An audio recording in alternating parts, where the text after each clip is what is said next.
Is that your name? Is that what we're going That's with? going to be my name. Okay. According to the surveyor, that was worthless. And then there's my family. Wow. This is nice. We should do this more often. Myrtle Beach was part of one of the highest profile secret missions in World War II.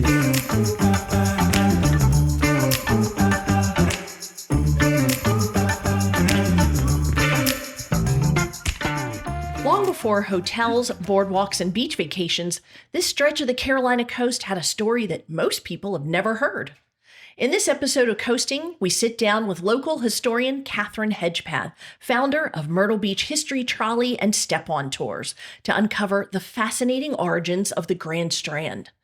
We explore how Myrtle Beach first came to be, the unique music culture that helped shape the identity of the coast, and the surprising role this area played during World War II. Because sometimes the most fascinating thing about a place is the story that came before it. I'm your podcast host and local Myrtle Beach area realtor, Celia Klein. It's time. We're coasting. Hello and welcome back to Coasting. We are so glad that you are here again in the T porch of the Myrtle Beach Art Museum. We love that you are listening and watching and learning how to find your people, place, and pace through the great guests that we've had so far and are about to have again today. But who the coasting fans really love? This one right here, Aunt B. But since this episode is going to be released on St. Patrick's Day, we're changing her name. She today is Aunt O. What do you think? Nah. You don't? Okay. No. I got a joke. You have, okay. Well, it's, Irish, we have tons of jokes. Okay, bring it on. What's Irish and stays out all night? Irish and stays out all night. Something about a leprechaun, maybe? Patio furniture.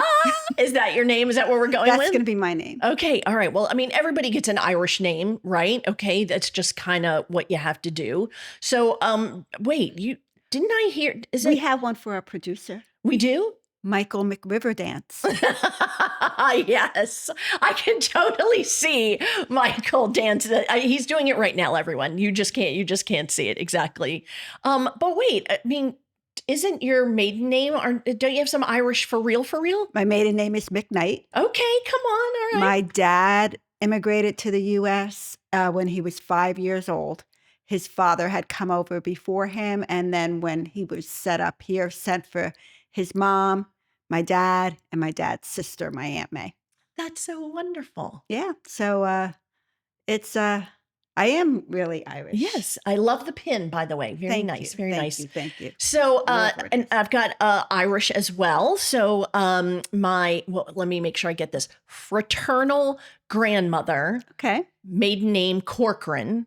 So love at least that. Now we know where my red face comes from. But we have more names. Okay, so Patio Furniture, Michael McRiverdance. I think that's a pretty good one, don't you? It's catchy. How about Robert O'Leary Lucky Charms? Okay, that's not a bad one. I like that one. Mischievous McIreland. We can just assign that to someone, right? And then this one I thought was pretty funny. Emotional Cabbage.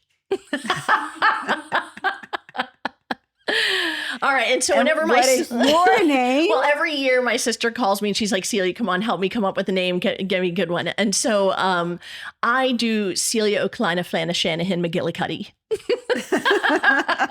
I just, it's just take all those Irish names and put it in a blender. I like that. And out it comes. So, all right. I'll remember the McGillicuddy. You will? Okay. So, all right, Aunt Patio Furniture.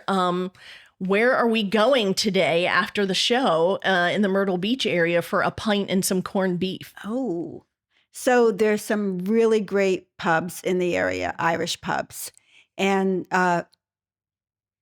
pretty much on every couple of blocks. They're everywhere. Yes. They are everywhere. But we have a few favorites that we're going to point out. In North Myrtle, there is Flynn's, which is on Main Street. Right. And they're always center point of attraction during the St. Patrick's Day parade. Yes, which just happened a few days ago. They never have it. The only time they have it truly on St. Patrick's Day is if St. Patrick's Day is on a Saturday. If it's not, it's always the Saturday before the holiday. but it's awesome. It's got a great Oh my turnout. gosh. If you like to party and have an Uber home, then please go to the Can we at least St. talk about Patrick's the Day food and the parade. exhibitors too? Come on. Oh, Is it they're always great. about the beverages? They're great. And Flynn's is great. I mean, they have Yeah. a lot of traditionals. They have shepherd's pie with Guinness gravy on it, and they do nice corned beef, Mm-hmm. fish and chips. I like their fish and chips. Okay, good. It's pretty close to. I grew up in a Irish Scotch area, Mm-hmm. so in Kearney, New Jersey, Mm-hmm. they have the best fish and chips places. They use that. It's usually a cod, and they use that thick batter, Oh, okay. and they deep fry it. And it's just, I miss it. Anyway, Flynn's is really good. And then also in North Myrtle is Molly Darcy's. That's right down on the beach. Yes. Yeah, that's It's a a good nice party scene. They actually serve bangers and mash, one. Oh, okay. which is a Yeah. traditional Irish favorite. Mm-hmm. Mm-hmm. One of my favorites, one of the places that we would go to when we first moved down here was Murphy's Law in Carolina Forest. Mm-hmm. And that's a great pub. Mm-hmm. They have a competitive thing going on with Hanley's, which is also in Oh, Carolina Forest. okay. And they're only like a block away from each other. So you either go to Murphy's or you go to Hanley's Or both. or both. They're both really good. Then there's Finn McCool's. Now, Oh, yeah. isn't that a McCool name? Yes, yeah. That's Maybe a- you should have been Michael McCool. Maybe that's although the McRiver Dance is still winning. Yeah. Okay. That's on Lake Arrowhead Road in Yeah. Myrtle Beach. Good place. And then down in Melrose, they have O'Keefe's and they have McIsley's Tavern. Yeah, McIsley's just opened up a few months. Was it before this or at the end of last year? I can't remember. But I haven't been there yet, but good reviews it's on so my far. list. Yeah. Yeah. Oh, these are all great choices. Now, are we trying to go to all of those? Because we are going to need that Uber driver. Or maybe we could just get the Kathryn's trolley. I love it. I love that Let's do idea. an Irish pub tour. So, I mean, so we've got today, of course, St. Patrick's Day, and then, in just a few weeks, it's Easter already. It's early this year. So, well, I don't know about you. Did you have any Easter traditions? Yeah, I used to do Easter egg hunts for the granddaughters in the backyard. We would all get dressed up and go down and get our pictures taken with the Easter bunny. All those Yes. traditions. The baskets with the chocolate. Yes. Oh, that all sounds so normal. And then there's my family. So I'm gonna tell you about our family's tradition of egg bucking. What? You never heard of this before? Never heard of egg bucking. I can't believe guess I can't. guess what? No one else has heard of it either, apparently, except our family. But aren't you lucky, Aunt B, today? Yes, you are going to find out because we're going to do it right here on the Coasting Podcast, okay? You're going to teach me how to buck an egg? Yes. It kind of sounds like a horse's butt, right? It's so weird. All right, but it's so much fun. All right, okay. I've heard that, because we tried to look it up because none of our neighbors had heard about it. Nobody, and so, we learned that it has both, there's a Russian origin, but then in looking it up, I also heard that the Cajun country in Louisiana has a version. It's called egg pocking with a P. Okay. So, here's what we're going to do. We are going to ask our special guest, Kathryn, to come join sitting by you. Okay. And then Michael, our Michael McRiver Dance is coming up from behind the camera, and he is going to sit here next to me. And so let's go ahead. I don't know if you can see all this on camera, but this is our lovely basket of Easter eggs. They are still hard-boiled like everybody's used to. You guys can come on up. And so let's see. Kathryn, how about that? So they're not the most beautiful eggs, but it does have your initials on it. Okay. Oh. And then, okay, Aunt B, that one's for you. And then we have the one for Michael, and everybody slide in. Let me make sure that everybody can see this amazing, because you got to get close enough to officially buck an egg, right? And so you can take whatever top or bottom, whatever one there's no preference. Okay. It's up to you. And then what you're going to do is you are going to smack the top of the other egg and then rotate. The other person will do it. So the goal is obviously to have a clear winner from that round of bucking eggs. Okay. So if you guys, you got yours. All right. So again, it doesn't matter what side. All right. Michael, do you want to go first? And we'll just say, Aunt B, you can go. Okay. Sorry, I'm sorry. Can I watch So him first? you're just going to hold it, whichever one you choose. It doesn't matter. Okay.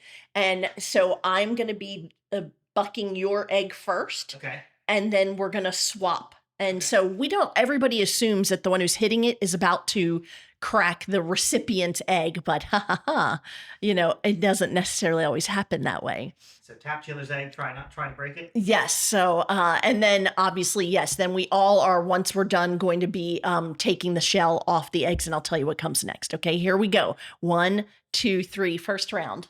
Ready? I'm going to go like this. Oh, see, mine is correct.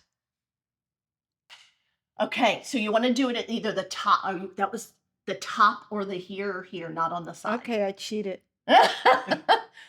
Okay. There we go, just like that. Yep. Okay. So you got, all right, now switch. All right, now you have to do it. Oh, gotcha. Yeah, now. Switch eggs? Yeah, no. Now you're the hitter, and she gets, now you get, how did it go? Wow, yours is a bullet. So Aunt B wins on hers. I lose on mine. So now we now move up. So it is, I'll have, how about you guys switch chairs? Okay. All right. So did either side get smashed on either one of yours? Yours got smashed on both sides, right? Okay. Mine's fine. It's not smashed. So I just want to make sure. So when you hit, you're hitting the top, not on the side. Okay. Here we go. She's brutal. Okay. All right. And then flip around now. And then you get to, now you hit. Oh, no, okay. Yep. Who got it? Oh, Aunt B wins her very first ever round of egg bucking. Okay, now there's more. This is step 2. Now this is where you put your eggshells. Okay? So peel it apart. Oh, listen to her. I do this every day. You mean take out your aggressions on eggs? Is that what you mean? Pretty much. All right. Yes, I am peeling my eggshells right into the Easter basket, but you know what? It was easier to do it that way. All right, I'm going to lay mine here in a shell for just a second, because now you think you're about to take a bite, but we're adding horseradish. So to me, I always thought this was maybe German, because I don't know. I just always thought that was a horseradish. Right. But we're Russian. It's Russian today, or Cajun. So now, all right. How about, this is very spicy. Is that enough? Oh, it's spicy. I might just pretend like I Okay. All right. You want okay. I love. Is that all right? You want more or less? A little bit more. Okay. You are a bold woman. Got it? Are you okay with spice? Yeah, you can give me a good chunk on there. I'm fine. Good old chunk of horseradish. Okay. I am. I pretend horseradish, right? Okay. Oh my gosh, this is going to go straight up my nose. All right. Are we ready? We're ready. Happy Easter. Happy Easter. Oh my God. I'm trying not to get up my nose. Wow, that was good. Ooh. Yeah, Have you not had horseradish? I'm not going to lie. Yeah, I could use more for my second bite. Go for it. I'll try not to touch my egg. All right, Aunt B, load me up some. I love this. Kathryn, thank you for being such a good sport on a tradition. So eventually, okay, so I'm as you guys know, I'm part of a big family. So, you have your first round during Easter dinner, you have your ham, all that kind of stuff like that. But then, of course, we make enough eggs that you keep going. So then you eventually, kind of like your NCAA Final Four, your March Madness, there is a champion at the end of it. And you can bet that person has bragging rights for the entire year. And if it was my dad, God rest his soul, we heard about it the entire year, to the point where pretty much when we would do the, writing on the eggs, he made us write champion on his before we even started bucking eggs. Okay. It was kind of like, again, that positive thinking, right? You just assume you are champion and it comes to be, right? So I hope you have enjoyed this, this fabulous, I didn't know you were going to have that kind of reaction in me. Neither did I. So, you know what? I think that is enough for, holiday sharing. But what's so cool is that it is these kinds of traditions that create the tapestry. You share it with your neighbors, you share it. And this is how community comes to be. So I really think it is so perfect that we are going to have Kathryn Hedgepath with the Myrtle Beach trolley tours, and just really can't wait to learn about all the different things that make Myrtle Beach what it is today. And we will be having her on right after this break. The museum is delighted to have the works of local artist Joanne Morgan currently on display. The exhibit, entitled The Morning After, is available to view through April 5th. Based in Surfside, South Carolina, professional artist and retired educator Joanne Morgan considers her artwork her form of activism against violence. The fabric memorials, as she refers to them as quilted wall hanging, to pay tribute to victims of violence. The work evolved out of the convergence of global and personal and national events, beginning with the tragedies that ignited the Black Lives Matter movement in 2020. For more information, including museum hours, visit myrtlebeachartmuseum.org. When I talk to clients who are thinking about moving here, I always ask them, how did you hear about the Myrtle Beach area? And as you can bet, most of them say that they vacationed here previously. Well, today's guest is about to blow your mind when you hear there is so much more to this area than sand, sun, and surf. This is an episode you definitely share with your neighbors because the stories are fascinating. Let's get to them right now. Kathryn, welcome to the Coasting Podcast. Thank you. Now, Kathryn, one thing that makes your story unusual is that you actually grew up in Myrtle Beach. So tell us just a little glimpse of what it was like growing up here. So I was a child of the 60s and 70s and then left in the 80s. And it was fun. It was very seasonal. And so our lives was pretty much surrounded whatever the tourists did. So the 1st of June, Sun Fun Festival, that was the kickoff. There was a parade, there were pageants, contests, and we, the locals, were as excited as the tourists who came here to see all of that. But then that's where everything changed. They stayed and had fun. We worked. Yeah. If you were a child, and usually it was mom and pop, so usually your family had a business, so you could work from the earliest days. And then when you were 16, you could go anywhere you wanted to. But you didn't have just one job. You had 2 jobs. You had your morning job and you had your night job. In fact, at high school, right before the school year would begin, all of the cheerleaders, JV, pom-pom squad, which I was on, we would get together for our initial practices before the school year began, and we would meet at 5:30 in the morning. Because that was the only time that all of us were available. Oh, wow. Oh, my goodness. And then from there, you went away for a while. And you knew I was going to share this story because I think it's so fascinating. Growing up on Sunday nights, our family was absolutely in front of the television watching Mutual of Omaha's Wild Kingdom. And the head guy, his name was Marlon Perkins, and he might say something like, and there were variations that people made fun of in different comedy things, but they would be like, while Jim attempts to, handle a rabid raccoon, I'll be over here having a beer, kind of, but you actually know those guys because you were the personal assistant to Jim Fowler, who any of you who watched Johnny Carson, that was the Jim Fowler that brought all the animals to the Tonight Show. And you served as his personal assistant. How cool is that? My first career job was personal assistant to Jim Fowler. Now, and back in the 90s, he was the wildlife correspondent on the Today Show. Yes. And so he's still doing Johnny Carson, and then started doing Jay Leno after that. Mm-hmm. And it was fabulous. I love those people. The Fowlers are like a second family to me. Yes. But it was wonderful to, when you meet your heroes, you don't know what's going to happen, but Mr. Fowler, he was a lovely man. Was he? And then I kept in touch. I worked for him for 5.5 years, and at the end of his life, in the last months of his life, he wanted to have his stories in a book, his memoirs.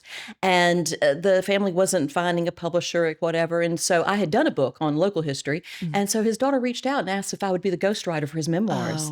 And so I was. And so when the book was finished, and he had notes up until his dying day, he had notes on that book. And the family wanted everybody to have access to a story. So you can go online to Apple Books for free and download Jim Fowler's Life in the Wild. And they are fabulous stories. Oh, I bet. What an honor for you. Oh, yes. Really lets you know how much you meant to them too, to the family. And something brought you back. And so when you came back, the big question would be, immediately, what were the things that you noticed that were different for you? Oh, well, true love brought me back. Aw. My husband, I had met him when we were 14. We were in a local production of The Wizard of Oz. I was a dancer. He was a stagehand. I thought he was the end all. He doesn't remember me. So then 22 years later, he tells me subsequently that it was love at first sight. I was like, oh no, we've seen each other before. And so he said, you don't need to go back up to New York. You need to come home, marry me, and live happily ever after. So I did. Oh, I love that. But so the 18 years I wasn't here for college and grad school and career, I would come home all the time. And so it was like going on vacation coming home. And there was, especially in the 90s, lots of things were being developed. Broadway at the Beach, for example, didn't exist when I left, but then it did. And then the downtown district, which is now our new historic district. When I was a child, it was vibrant. And then in that sort of time in between, it just sort of fell away and people kind of forgot about it as other aspects of Myrtle Beach were being developed. And now it's coming back. It's getting its second act. Yes, absolutely. Do you think that from the standpoint of, at what point do you feel like it kind of, the idea of being the one to tell the story in different ways, whether through the, trolley and step up tours or through the books that you've written, that you felt like Myrtle Beach had a story to tell and that you decided, okay, I don't see really that anyone else is actively offering that story. I want to give it a shot. I want to do it. Oh, it always just happened chance. Now, I grew up loving local history, always did. And so when I came back, I still had a passion for local history. And as far as the one book that I did on Myrtle Beach movies, I did that because when I left, the movies had not been made, or the first one had just been made as I graduated from high school. And so when I would come back, I was like, wow, people are making movies in my hometown. It was fascinating to me. But the information about them, it didn't exist. And the little bit that did exist from really reliable sources wasn't accurate. So I just felt compelled to create a book about, I'd talk about 8 movies. 2 were independent films, some were major motion picture studio productions. And then our very first one was a B movie in 3D. Called Chain Gang. Now, we want to hear what the names of the movies were that were the major motion pictures, because everyone listening right now is like, which ones were they? I think I know one of them. Our first movie was in 1984, Chain Gang, done by Earl Owensby from Shelby, North Carolina. And then after that, we really caught the eye of the big studios, because in the next 10 years after Chain Gang, the next 3 movies that were released were distributed by MGM, Warner Brothers, and Disney. Oh, wow. Now, we had 2 Warner Brothers movies made here. The first was that first one, Chasers, in 1994. And then the second one was the last one that I write about in the book, and it was made here in 2014, Magic Mike XXL. The MGM movie that was made here is the most beloved, Shag. Now, are you familiar with Shag the movie? Well, I am not actually, but certainly Shag, of course, our Carolina Beach dance, which we're going to get into here. Yeah, named after our state dance, the Shag. Yes. But there are people I've met who moved to this area because they saw that movie. Oh. It is a cult classic. I've got to watch that. There's a prominent magazine down in Charleston, Garden and Gun, and they did a survey years ago about the most beloved Southern movies. And of course, you had Gone with the Wind, and Cat on a Hot Tin Roof. But right up there in the top 5, Really? maybe it was top 3 or 4, was Shag. Mm-hmm. Because people of a certain age, it came out in 1989. Mm-hmm. So you had a lot of sorority sisters who would watch that movie over and over and over again. But back a few years ago, during the 30th anniversary of the movie, I did a string of sold out events that we showed the movie and had food and all of that. So I expected women who had been in sororities in 89 to come, and they did. Mm-hmm. What surprised me were an older crowd, of ladies who came. But I think they would have come for any historic movie. Mm-hmm. What surprised me was they brought their husbands, and I was like, oh well, they had to come. Those men loved that movie because it was set in 1963. That was their youth. Mm-hmm. They saw on the screen their stories, and it just goes on from there. And then people who discover it later on, it's a great movie. Well, I definitely need to put it on the list then, So we're going to try, because I know there's just so much to offer here, and we could be having a podcast that goes for days. We're going to try and focus on 3 things. It's going to be, how did our area come to be? And there are some key players in that. Then next one we're going to talk about, we are going to dive into the music culture, because it is very unique here. And then finally, I think there will be some people will be stunned to know that there was a role that this area played during World War II. That's a lot of topics. So we're going to dive in on this one of how Myrtle Beach came to be. Again, because so many people who are watching and listening to this are thinking, I just go here to vacation. There's a story behind it. So tell me some of the things that you found fascinating when you started diving in and learning those stories. Well, it all really began in 1900. And all that was really going on, there was a beach existed. People weren't coming to it. And there were a lot of trees, pine trees being grown over it. Well, they were growing naturally. Mm-hmm. And the Burroughs and Collins Company. So we are sitting in the Franklin G. Burroughs Simeon B. Chapin Art Museum. Those two men were visionaries. They were the first ones who really saw what Myrtle Beach could be when this was just wilderness. Mm-hmm. Now, their names are linked, but the men never met each other. Oh. Mr. Burroughs, he passed away in 1895, but not before instilling his vision for a seaside resort in his children. So later on, fast forward to 1912, when Mr. Chapin heard that the Burroughs family wanted to sell off a large tract of land, and he was interested, and he sent his surveyor down here to give a report. Well, the report was very favorable. The timber was incredible. A little further inland, the soil was rich for growing crops. Sure. And then you had 9 miles of oceanfront real estate. According to the surveyor, that was worthless. Because you can't plant anything in the sand dunes. But fortunately, Mr. Chapin and his wife had married a few years before. They had honeymooned in Fort Lauderdale, Florida. He thought it was the most beautiful place on earth, and only it rivaled Myrtle Beach for natural beauty.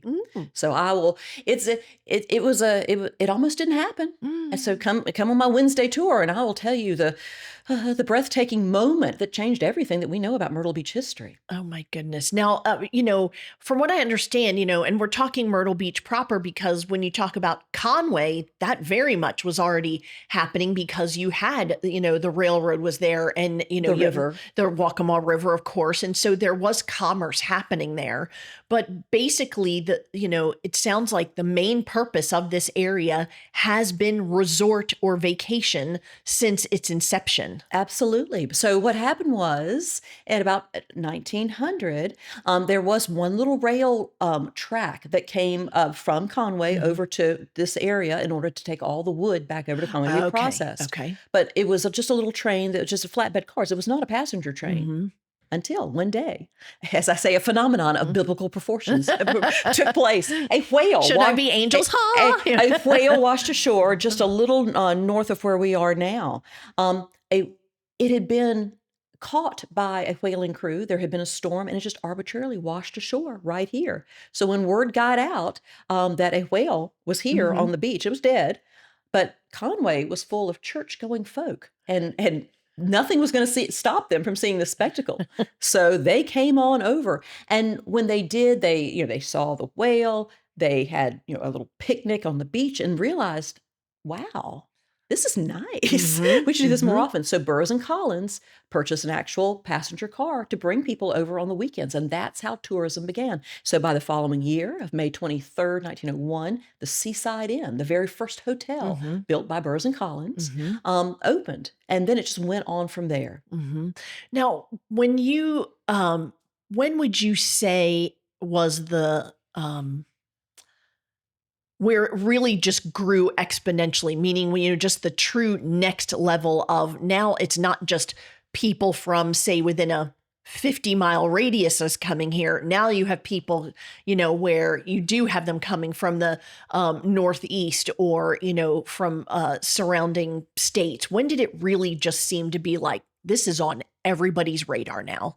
That is a stair-stepped question, because there is no one time, because at the end of the 20th century, where there was a big thrust in our development, that was stood on the shoulders of the previous thrust, but all those smaller. So you had 1900. Then you had when Mr. Chapin came in 1912, his purpose of being here was to create a resort. And then that built on there. And then see, in 1926, you had the Woodside brothers from Greenville. They were going to turn Myrtle Beach, which is an affordable family resort. They were going to turn it into an unaffordable family resort. This was going to be a luxury destination where most people who come here now couldn't possibly afford. Back in 26, now they didn't open this, but they were going to have a resort that had an in-house summer camp for children, and then the parents could just go off to themselves. So there was all-inclusive for a family, and they would have to pay $1,250 a year membership, which was more than most people were making. Because you see, the idea was that we are smack in the middle of New York and Miami. Rich people are in both places. We're going to meet them in the middle. And that's where the Ocean Forest Hotel, the Woodside brothers built that. That was this glamorous hotel that just comes up out of this village. And that's why it did. Oh, okay. Because whenever I see any early photos of Myrtle Beach, resort or along the Grand Strand, it's that gorgeous resort. So, and how long was that? When was that torn down? 1974. It was completed in 29. Wow. But also 29 was when we had the stock market crash and the depression ensued. So it never lived up to its full potential. Okay. So in 74, the current owners perceived that it was no longer economically viable. So, we talked about earlier that every place has its unique story, and in that comes unique characters. Are there some in Myrtle Beach that you definitely want us to know about? One of my favorites is Robert White. He was the first president of the PGA. Oh. And he was considered the Johnny Appleseed of American golf.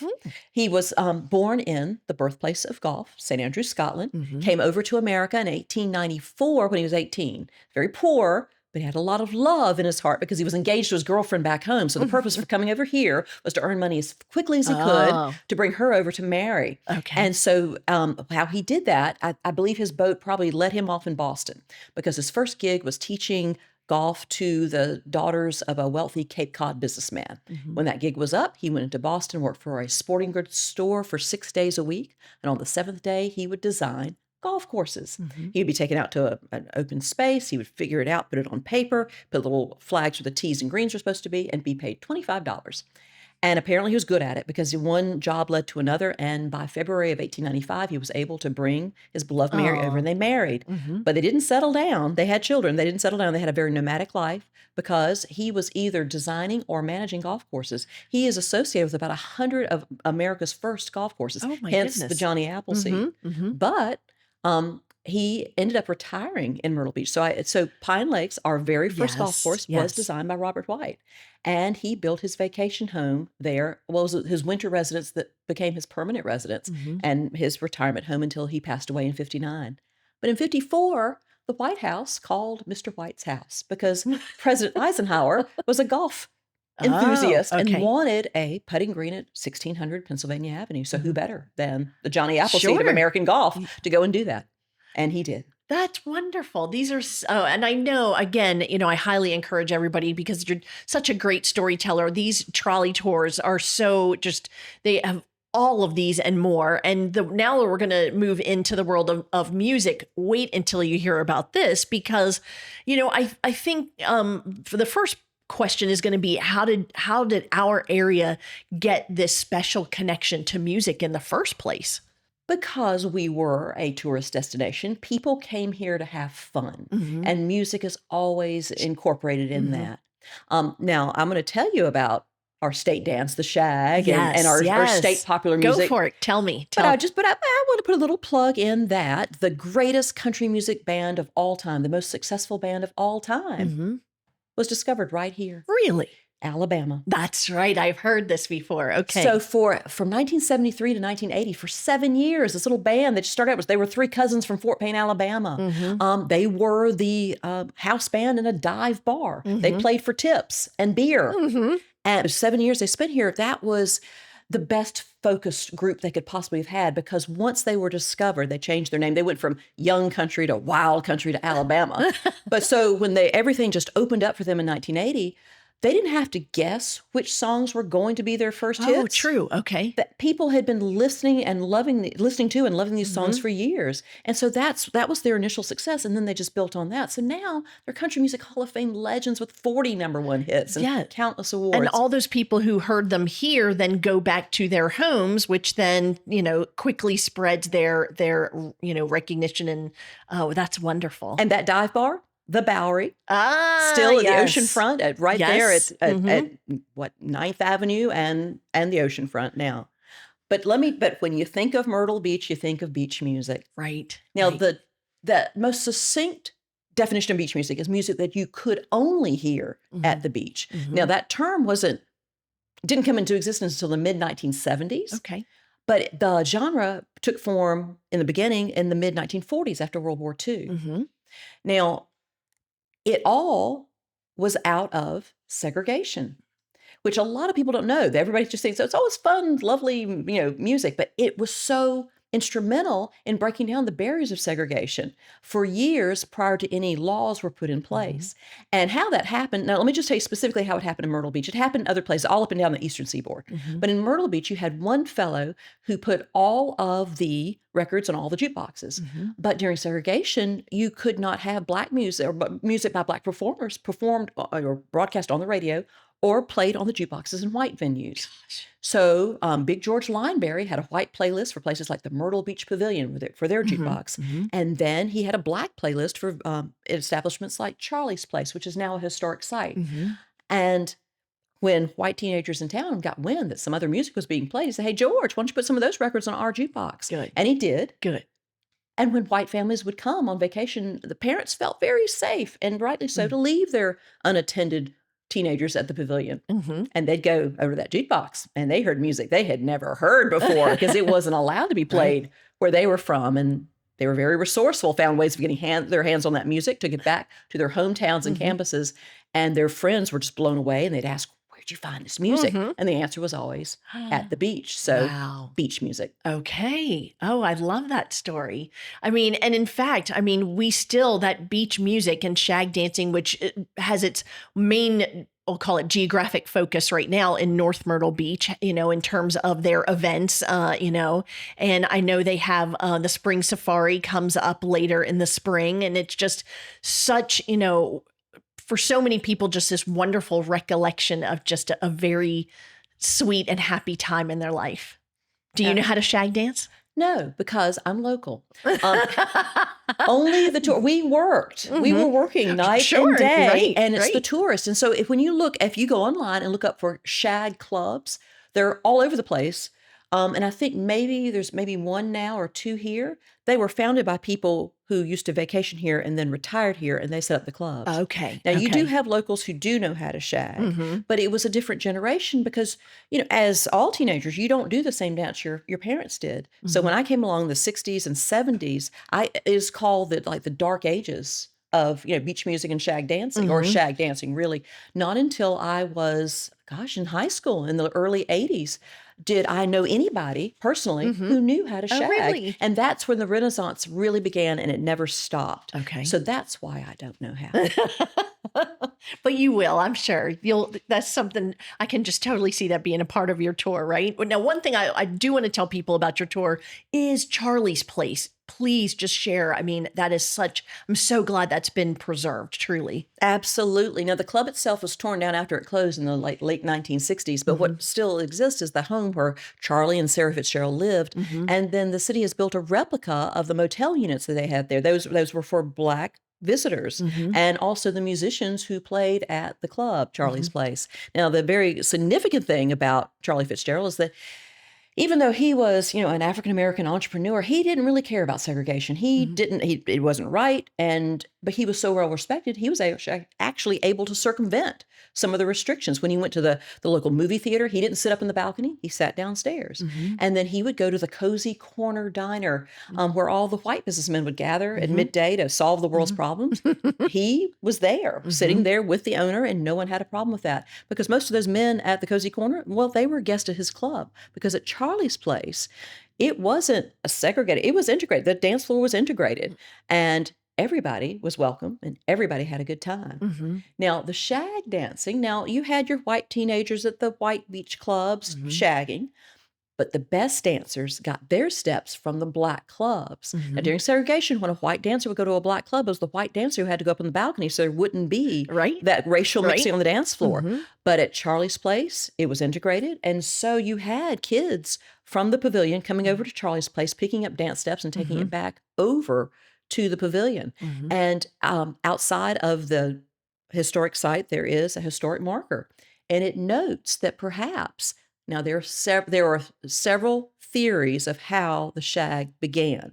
And I give you 3 on the tour. Okay. But one of those is reflected in that historic marker that perhaps the hostess named Cynthia Harrell, whose nickname was Shag, was the one who primarily taught these white teenagers the dance steps, who took them back, and then it went on from there.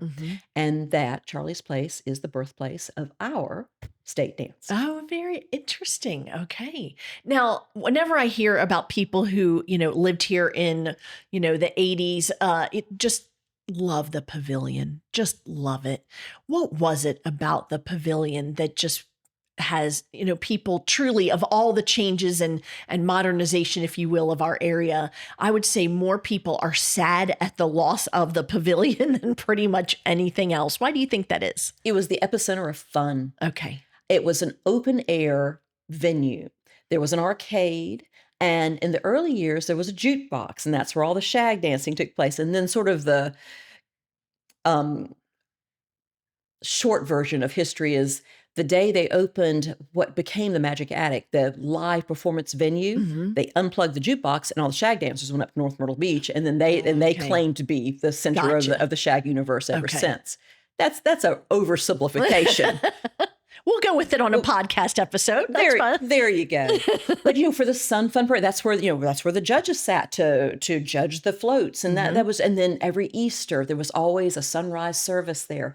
It was just where we gathered. And then across the street there was an amusement park, and then there were fun places like the Gay Dolphin. You were shopping there, and then later on, what was Sloppy Joe's, a great place to play bingo and eat hot dogs, became the Ripley's Believe It or Not. Okay. And so it was just where all the fun radiated from that point.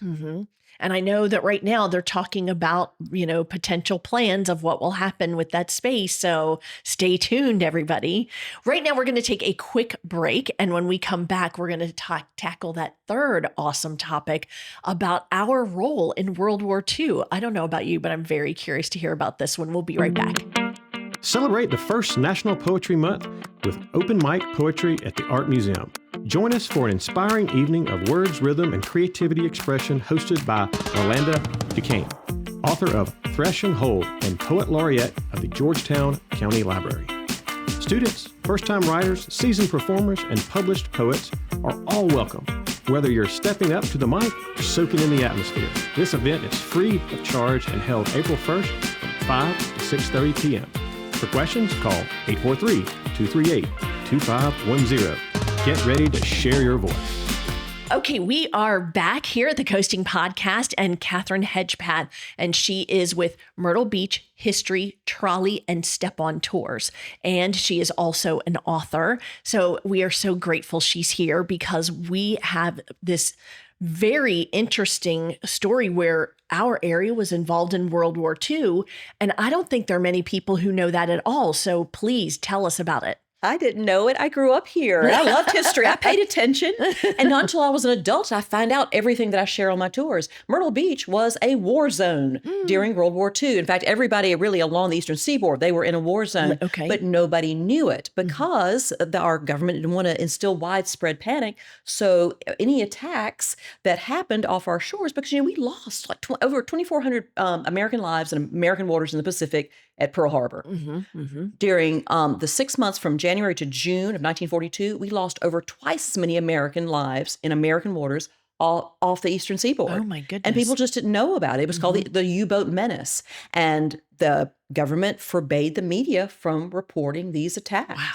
So we were on the cutting edge. Now, if you lived on the coast, you were aware of something was going on. I mean, sometimes you could see an engagement, from your vantage point. And we had watchtowers, and people would get on the roofs of tall buildings and look out to sea for U-boats.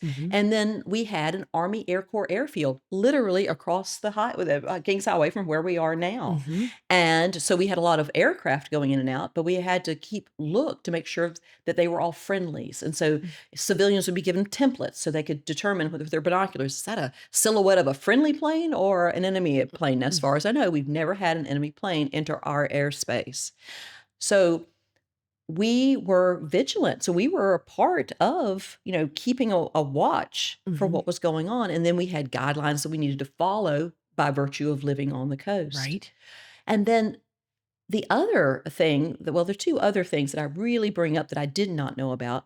The fact that we had German POWs come here. So in 1942, we are looking out to sea for Germans. And then in 1944, we are literally bringing them in on the train because we needed the labor force. Our labor force had been decimated because our men were either fighting abroad, or if you were still on stateside, you had moved to a larger municipality where you could work in a munitions factory. Right. But we still had this vibrant timber industry, farms, and then we needed people to work on the base at the U.S. Army Air Corps airfield. And that's why they brought prisoners in. By the end, we had about 600, if not more. As I do more research, I think I will find that we actually probably had more than that. Oh, my goodness. But 250 in the first wave. Wow. And you can imagine people were very apprehensive about bringing the enemy in. But after a while, when people got to know each other, genuine cordial relationships were established. This was happening all over America. I was not aware, and I certainly didn't know it was happening right here in my own backyard. Now, I had heard that at some point, and I may have this wrong, that the government took over Atalaya Castle at some point. The Huntingtons offered it to the U.S. Army Air Corps. Okay. And because they were riding out the war up in their farm in Connecticut, and they were, they would have, in fact, they made their own sort of Red Cross station. So people in the area on the neighborhood farms didn't have to drive all the way to Danbury to roll bandages. They could just come to their farm. Okay. And then they would have food shot at Brook Green, geese or whatever, and they'd have that shipped up to Connecticut because everything was being rationed. And so if they had, farm families nearby or whatever, they could offer them this fresh, wild game and whatnot that had been, collected down here. But so they were in Connecticut, so they offered their facility, which, it's Atalaya, Spanish for watchtower. I mean, it was built as if it were a military installation. And so they could use the tower to look out at sea to see if there were, U-boats or whatnot. And then it served as another aspect of our airfield was that it was a training facility. And so they could house men up there. And then if the planes that were training off this coast, if something happened, then they could rescue them. So there is, to this day in Murrells Inlet, locals call it the crash dock. And the reason why is because that was basically constructed during World War II so that it had any of these planes that were training here, if they had a crash, that they could dispatch boats from that dock to go Oh, and save them. okay. Now, people they don't use that terminology anymore, but the old folks do. And from the standpoint of it, the importance of that airfield and the ripple effect of what that came to be for Myrtle Beach, also in another layer of its identity, I also find very interesting, because it started as an Army airfield, and then we went Air Force base, right? Well, Army Air Corps. Okay. So it was always so the Army Air Corps was always a part of the Army. My dad was in it in World War II, and then and then after World War II is when the Air Force was in essence created, yeah. Out of that.